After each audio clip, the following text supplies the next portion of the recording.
First one is life is worthwhile if you learn. Of course, that's the beginning of being a civilized person.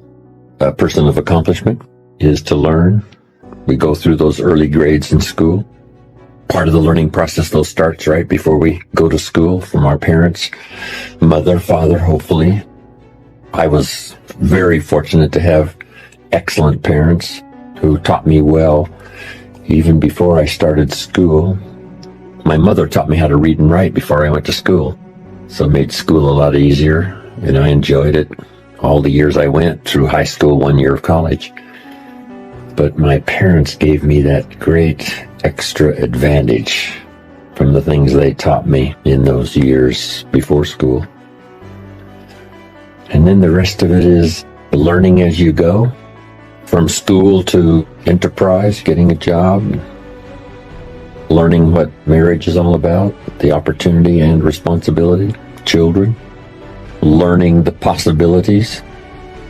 It's unique that the possibilities are always far more than we can imagine. So first we imagine the possibilities, then we imagine the possibilities that are possible for us. And I think we need both. Someone gives their testimonial and said, I started with this and I became wealthy, and if I can do it, you can do it. And they take us into a story of possibilities far beyond what we think we could possibly accomplish. But at least we can take from that testimonial their comment that if I can do it, you can do it. I started with nothing and look what happened for me. You could do it. But on our part now, it's a matter of personal choice. But at least it gives us a glimpse into the full range of possibilities. The income level now in America is $5 an hour for, let's say, minimum wage, up to, top income last year, $68 million one person earned for 1 year. That's the full range of possibilities. Then we have to figure out on that full range of possibilities what's possible for us. Then you go as far as you can see at the moment. But accomplishment, it's just like ambition. Accomplishment helps you to see that much more.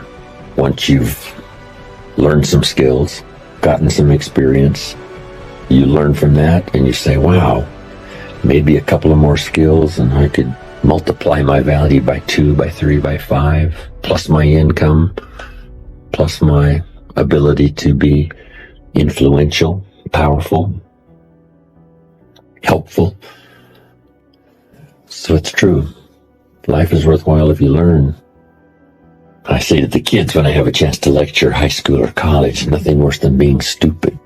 Make sure you get the information while you're here in school. You can sort through it later, throw some away, forget some, whatever, but make sure you get it. Being broke is bad, but being stupid is really bad. And what's really, really bad is being broke and stupid. I say. Nothing worse than that unless you're sick. Sick, broke, and stupid. And that's the ultimate, unless you're ugly. Ugly, sick, broken, stupid, life's most negative scenario. But from the kids to all of us, that's lesson number 1. You have to learn. Part of it we learn by trial and error. We do it wrong and learn to do it right. We think it's right and we work it and it doesn't work, so now we learn from that. Hopefully we learn fast, as quick as possible. But it's true, life is worthwhile if you learn. Second, life is worthwhile if you try. Learn something and give it a try. See if you can do it. See if it'll work for you. We play the game to see if we can win. You can't just say win. Say, no, you got to try. Play the best you can. See if we can have a higher score than the other team when we finish, so we walk off winners. But if we lose a game, that doesn't mean we're losers. It only means we lost the game. So the key is to try it again. See if we can win next time. Put a better combination together. But the same is true economically, or a job, or employment, or enterprise. The farmer plants in the spring, takes care of it all summer.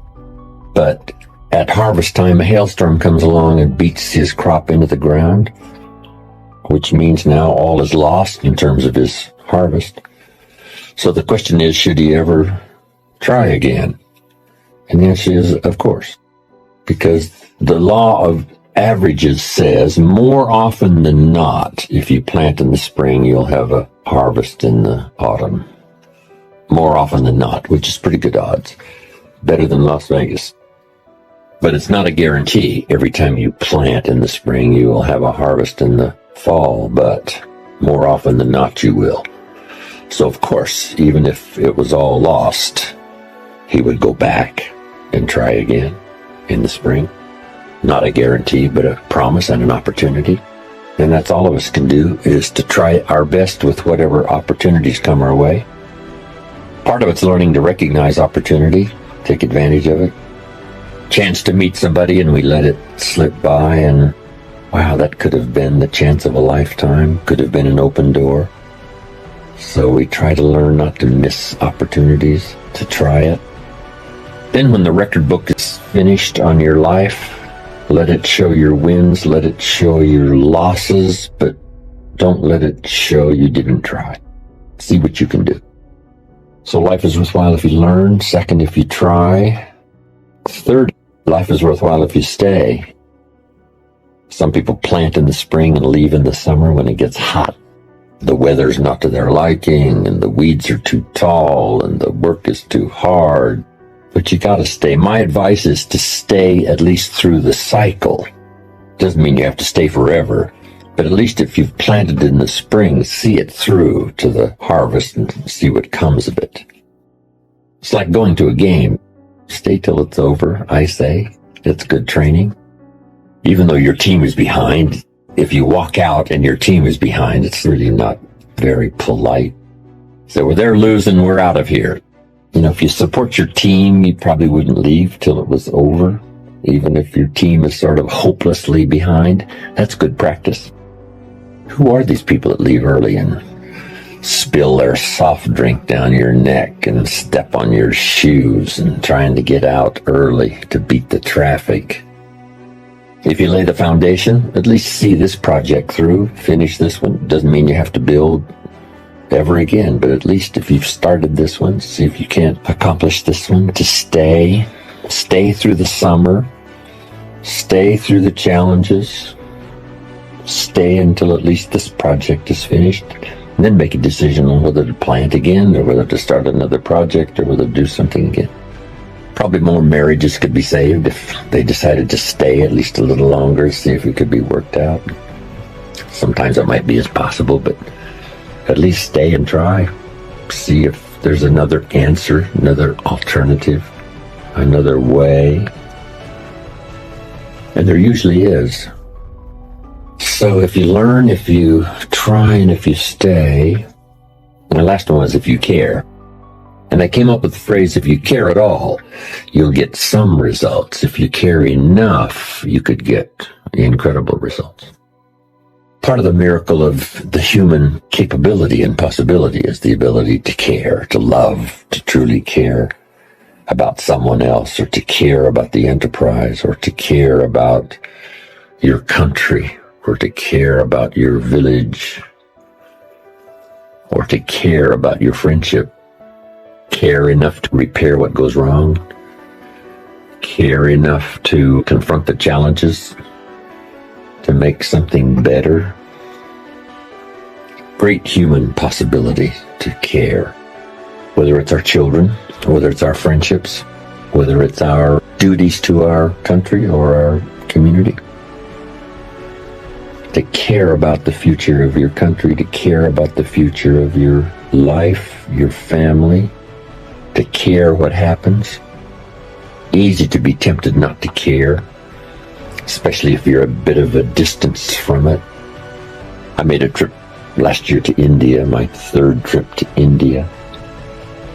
It's hard to comprehend a country with so much poverty and extreme challenges for human beings. There might not be anything you can do personally except maybe offer your prayers, but at least to care about what happens, with hope that their life will be better. They'll find ways and means of feeding the poor, inspiring the children, giving hope to the father who wants to take care of his family, whether it's in some remote village or some dusty New Delhi street, to care about the world, which direction it's going. When the world is half slave and half free, that's a difficult time. Abraham Lincoln said, "Since I would be no one's slave, I will be no one's master." That's good caring. Caring put in philosophical terms. And then care about each other, especially the people you work with and you're close to.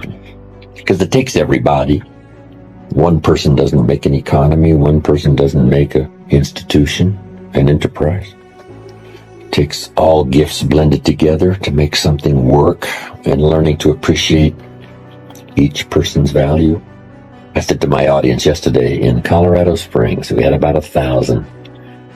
I said it took everybody being here to make this occasion. Those who spread the word, said, "Come and hear the man," me to fly in and show up. Took a lot. Then when you walk into a seminar room where there's 1,000 people, you walk in by yourself. But when you walk away, you carry away with you the spirit of all the people, the reaction of all the people. Maybe you had a chance to meet somebody or several people. You walk away with their testimonial or their good wishes. So when you walk in, you only bring one person, but you make the contribution to the whole. Then what's the big factor, the multiplying factor, is that the whole makes a contribution to you as an individual.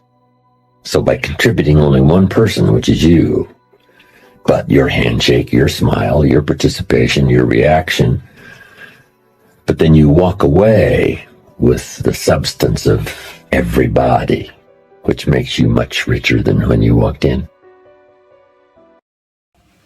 Life is a journey, a beautiful tapestry woven with moments from our past. But remember, the past is a place of reference, not a place of reference. Living in the past can be comforting, familiar, and nostalgic. We can share the moments, the lessons, and the experience that have shaped us. But clinging is the past can also hinder our progress, preventing us from embracing the opportunities of the present and the promise of the future. It's natural to reflect on where we have been, but it's essential to recognize when it's time to let go and move forward. Life is a continuous journey, and our destiny lies with the unexplored territories ahead. Live the past, but don't dwell in it. The power to transform your life lies in your ability to move forward with purpose and determination. Every sunrise brings new opportunities, a chance to rewrite your story, to create a better version of yourself. The past is your foundation, not your destination. Moving forward requires courage, resilience, and the willingness to embrace challenge. Don't be afraid to let go and what no longer serves you. The best is yet to come. Your future is a blank canvas, writing for your brushstrokes.